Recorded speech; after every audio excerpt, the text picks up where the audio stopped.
Assalamualaikum warahmatullahi wabarakatuh.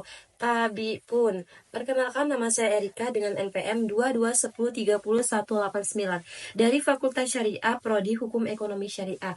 Di sini saya ingin mengumpulkan tugas mata kuliah Fikih Mawaris yang berjudul hak-hak dan kewajiban yang sebelum warisan dibagikan kepada ahli waris dengan dosen pengampu Bapak Herpin Yoki Pradikta. Baik, yang pertama, sebelum harta waris dibagikan kepada ahli waris, ada kewajiban yang harus ditunaikan untuk menghindari ahli waris itu memakan hak orang lain secara tidak sah. Dan hal yang paling utama yang dilakukan sebelum harta waris dibagikan kepada ahli waris adalah membayar hutang dan melaksanakan wasiat.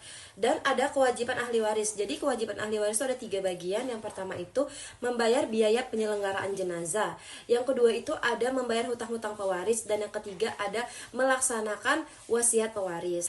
Dan yang kedua ada langkah-langkah yang dapat dilakukan jika harta peninggalan tidak mencukupi untuk memenuhi kewajiban-kewajiban yang dibebankan kepada peninggalan tersebut.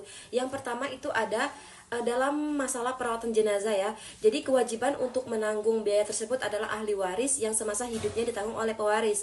Terus yang kedua itu ada urutan membayar wasiat dan hutang. Jadi harus didahulukan membayar hutang.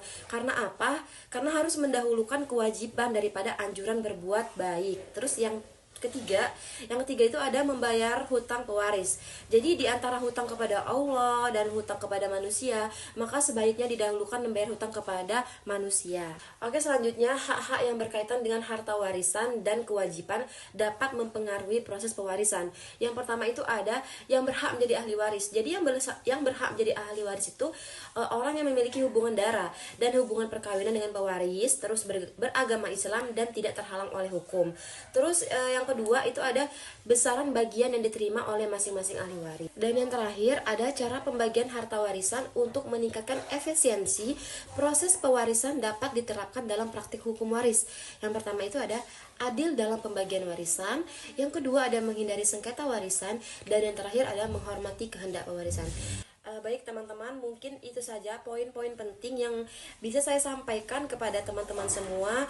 Jika kurang lebihnya saya mohon maaf, kepada Allah saya mohon ampun. Saya akhiri, wassalamualaikum warahmatullahi wabarakatuh.